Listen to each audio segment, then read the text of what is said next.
Dopo 3 anni di viaggi in giro per l'Italia e per il mondo ci siamo accorti di non avervi mai parlato di una città che conosciamo molto bene, Pavia. La nostra città è da sempre molto sottovalutata, anche da noi pavesi. Con questo video vogliamo invece dimostrarvi quanti posti ci sono da scoprire. Alla fine non abbiamo solo nebbie e zanzare. Quindi ora mettetevi comodi e seguiteci in questa nuova esplorazione molto vicina a casa. Oggi e domani vorremmo visitare Pavia con gli occhi di chi la vede per la prima volta. È un bel esercizio secondo noi per riscoprire la bellezza anche nelle cose che spesso diamo per scontato. Voi avete mai fatto i turisti nella vostra città? Arriviamo in centro appena dopo pranzo e lasciata la macchina in viale Matteotti ci accorgiamo subito che all'ombra degli alberi della zona pedonale c'è il mercatino dell'usato che si svolge una volta al mese. Non lo sapevamo nemmeno, siamo stati fortunati. Arrivati in fondo al viale alberato siamo proprio di fronte a quella che doveva essere la nostra destinazione originale, il Castello Visconteo.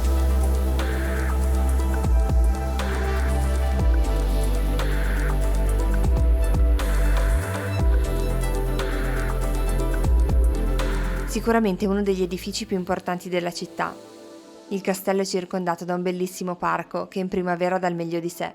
Il Castello Visconteo di Pavia ospita oggi i musei civici e il biglietto d'ingresso costa 10 euro. Se invece volete accedere al cortile il biglietto è solo di 1 euro. Spesso all'interno si tengono anche mostre temporanee oppure concerti nel grandissimo cortile centrale. Se verrete qui in estate potreste assistere alle proiezioni del Cinema sotto le stelle promosso dal Politeama, l'ultimo cinema teatro che abbiamo in centro storico e che personalmente amiamo. Dato che non l'abbiamo ancora bevuto, ci fermiamo alla pasticceria Vigoni per un caffè. In questo locale storico, nel 1878, è stata creata la torta Paradiso Vigoni, diventata ormai il dolce tipico di Pavia. Ci incamminiamo poi verso la nostra prossima tappa, il nuovo Museo di Storia Naturale, ma prima una curiosità. Nella facciata di un palazzo di via Lanfranco è incastrata una palla di cannone risalente all'assedio di Pavia del 1655. Girandovi noterete subito il bellissimo Palazzo Botta Adorno, un tempo residenza nobiliare, è diventato nel 1887 sede degli istituti scientifici dell'università. Se ve lo state chiedendo, le strane costruzioni che ricordano tanto dei minareti erano usate in realtà per l'aspirazione e la ventilazione dei laboratori. È proprio all'interno di un'ala di questo palazzo che si trova Cosmos, un museo moderno e interattivo suddiviso in 11 sale super interessanti. Il percorso è ispirato al tema del viaggio ed è davvero ben studiato, anche per i più piccoli. Quest'anno è stata aperta un'ala al secondo piano, dove oltre alle mostre temporanee è possibile visitare la bellissima aula Spallanzani. Tra l'altro fino al 30 giugno in uno dei saloni troverete un'esposizione chiamata Insetti XXL, molto carina. Il biglietto d'ingresso è di 6 euro. Dato che ci siamo dilungati un po' troppo tra il mercatino e il museo, è già ora di rientrare.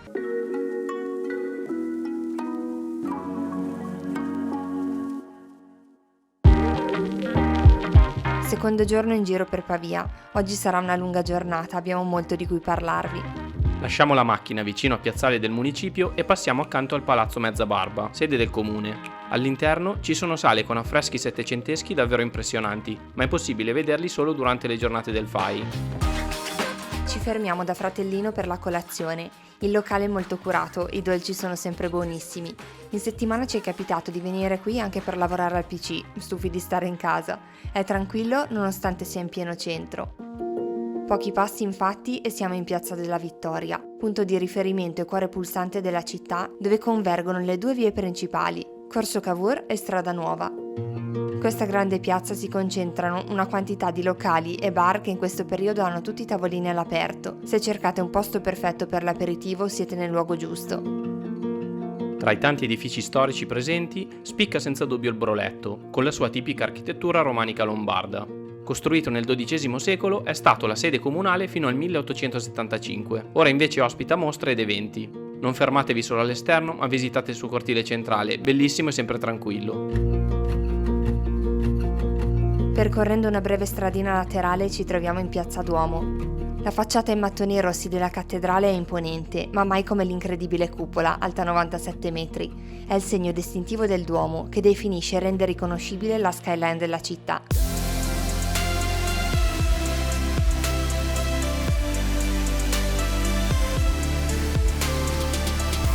L'interno è particolare, diverso da molte chiese che abbiamo visitato. È tutto molto chiaro, in marmo e con pochissimi affreschi.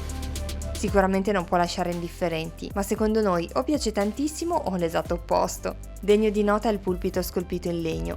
Arrivati sotto la cupola si percepiscono le sue dimensioni impressionanti. Uscendo dal Duomo, girate subito a sinistra. Qui a Pavia ci sono tanti vicoli pittoreschi che vi porteranno da altrettante piazzette tranquille con locali, librerie e tavoli in cui fermarsi per un aperitivo o un caffè. Piazza Cavagneria è una di queste. Inoltrandoci nel labirinto di viette, non distante da qui, arriviamo alla Basilica di San Teodoro, che al suo interno ha un affresco molto curioso. Nel dipinto Pavia viene rappresentata dall'alto, come se all'epoca avessero avuto un drone come noi, per una visuale aerea. A parte gli scherzi, è molto bello. Torniamo sui nostri passi e arriviamo in un posto molto particolare. La cupola Arnaboldi secondo noi è una delle strutture più iconiche della nostra città ed è stata costruita originariamente per ospitare il mercato e mi ricordo che mio nonno, che ha fatto il commerciante qua a Pavia per tantissimi anni, da sempre mi raccontava che lui veniva qui all'inizio della sua attività a parlare con i fornitori. La sua copertura in vetro e ferro è super scenografica. Al suo interno ci sono diverse abitazioni, sale istituzionali e un B&B stupendo. Paolo si è allenato in cupola per tantissimi anni con i suoi amici. Abbiamo passato un sacco di serate qui. Attraversando Piazza del Lino camminiamo fino a uno dei simboli della città. Pavia nel Medioevo era soprannominata la città delle 100 torri. Al momento ne sopravvivono circa una trentina, ma le tre più importanti, quelle più ben conservate, sono queste, alle mie spalle, in piazza Leonardo da Vinci. Le tre torri medievali costruite così ravvicinate tra loro creano uno scorcio singolare e unico.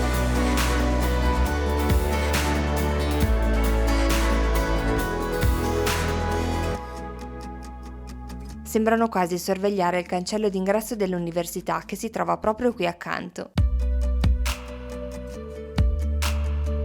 Attraversiamo il cortile teresiano e iniziamo a girare per l'Università di Pavia. L'antica sede centrale è affascinante, con queste corti piene di alberi, pozzi, angoli tranquilli dove studiare e lunghi portici tra cui camminare. Qui è sede il Museo della Storia dell'Università, che noi purtroppo abbiamo trovato chiuso. Una curiosità: conservata nel museo c'è la testa di Antonio Scarpa, professore, medico, chirurgo e anatomista. Una delle aule più belle dell'università è intitolata a lui. L'Università di Pavia è una delle più antiche d'Europa, è stata fondata nel 1361 e girare per i suoi cortili è una delle cose più belle che potete fare in città, secondo noi. Se siete qui c'è una cosa che non dovete assolutamente perdervi, il salone teresiano della biblioteca universitaria. È chiuso solo la domenica ed è ad ingresso gratuito. Appena entrati, le alte librerie in legno scuro vi lasceranno a bocca aperta. Tutti quei volumi antichi, i libri miniati esposti e soprattutto l'incredibile mappamondo settecentesco in legno e gesso, che è una vera meraviglia. È uno di quei posti da cui non vorresti più andare via. Leggere i titoli dei tomi è super interessante. Lasciamo l'università e percorrendo tutta Strada Nuova arriviamo fino al Ticino e al Ponte Coperto, altro luogo simbolo della nostra città. In questo video vedrete diversi droni fatti sul Ticino, il fiume di Pavia. So che non si può volare ad oggi, infatti su D-Flight è zona rossa, però dato che posseggo il drone da diversi anni, 7-8 anni più o meno, sono immagini di repertorio di quando ancora non c'erano questi divieti. Il ponte coperto, nonostante abbia un aspetto antico e medievale, è stato ricostruito nel 1951, dopo che l'originale è stato distrutto durante i bombardamenti della Seconda Guerra Mondiale. Di solito si possono vedere anche i resti del primo ponte, ma oggi l'acqua è particolarmente alta e sono sommersi. Le arcate e i balconcini che affacciano sul fiume sono il segno distintivo di questa bellissima opera, che collega il centro al quartiere di Borgo Ticino, dove ci stiamo recando ora. Per pranzo infatti andiamo al Miccone, uno dei nostri posticini preferiti. Come dice il nome, qui potete assaggiare i panini preparati con il miccone appunto, pane tradizionale di Pavia e dell'Oltrepo pavese. Anche tutti gli altri ingredienti con cui vengono preparati i piatti sono della zona, così come le birre artigianali. Questa filosofia ci piace tanto e poi è tutto buonissimo. Quando usciamo facciamo una camminata sul lungofiume fino alla statua della lavandaia, un omaggio alle donne che per secoli hanno lavorato lungo le rive del fiume Ticino lavando i panni. Un lavoro duro e poco retribuito, di grande importanza sociale che racconta molto della storia di questa città così fortemente legata al fiume.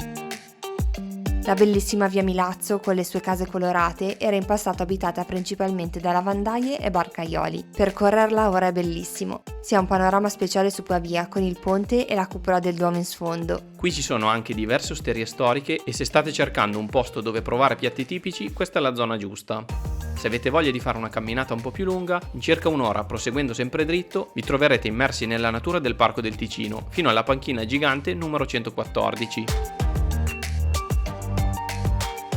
Ripassando dal ponte coperto andiamo in Corso Garibaldi, via dove resistono molte botteghe storiche e negozi indipendenti, e per questo ci piace molto.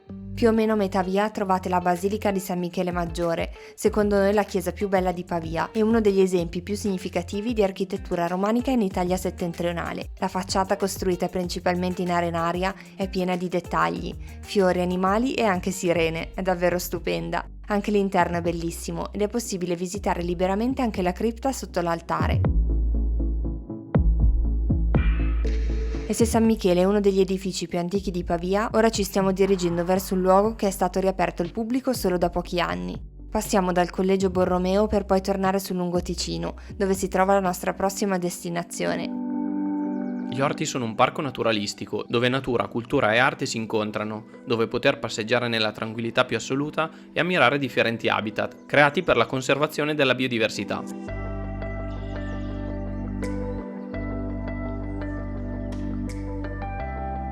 Gli Orti sono un parco riqualificato che ha riaperto nel 2022 grazie a un progetto dell'Almo Collegio Borromeo. Sono dei giardini veramente meravigliosi in cui ci sono vari habitat e in cui sono inserite anche sculture di arte contemporanea. C'è anche un bar dove si può mangiare e un ristorante ed è veramente un posto super tranquillo che secondo me ancora pochi pavesi conoscono. Dobbiamo essere onesti, anche per noi era la prima visita e ne siamo rimasti molto colpiti. È un'oasi di pace e di connessione con la natura che non ha uguali qua a Pavia, davvero un luogo da sogno che vi consigliamo assolutamente. Prima di salutarvi, un'ultima fermata. Tornando alla macchina passiamo dalla Feltrinelli di via 20 settembre. Questa libreria ha una particolarità, è costruita all'interno di una ex chiesa e prima delle scale del piano rialzato potete vedere ancora alcuni affreschi che testimoniano il suo passato. E mentre mangiamo un gelato per riprenderci dai chilometri fatti oggi, vogliamo ringraziarvi per aver guardato anche questo video fino alla fine. Pavesi che state guardando, se volete aggiungere quello che non abbiamo inserito, scrivete tutti i vostri suggerimenti qui sotto nei commenti, sono ben accetti, anche perché avevamo in mente altri posti da inserire nel video, ma per una settimana abbiamo avuto la febbre alta e tutti i nostri piani sono stati scombinati. Speriamo comunque di avervi dato un'idea di tutto quello che ha da offrire di bello la nostra città. Se volete sostenere il nostro lavoro potete lasciare un mi piace e magari iscrivervi al canale. Noi vi ringraziamo fin da ora. Se Pavia vi è piaciuta e pensate di voler organizzare un viaggio qui, non perdetevi il video che abbiamo realizzato qualche tempo fa su cosa vedere nella provincia, lo trovate qui a destra. Ci vediamo nelle prossime settimane con un nuovo video. Grazie, a presto. Ciao! Ciao!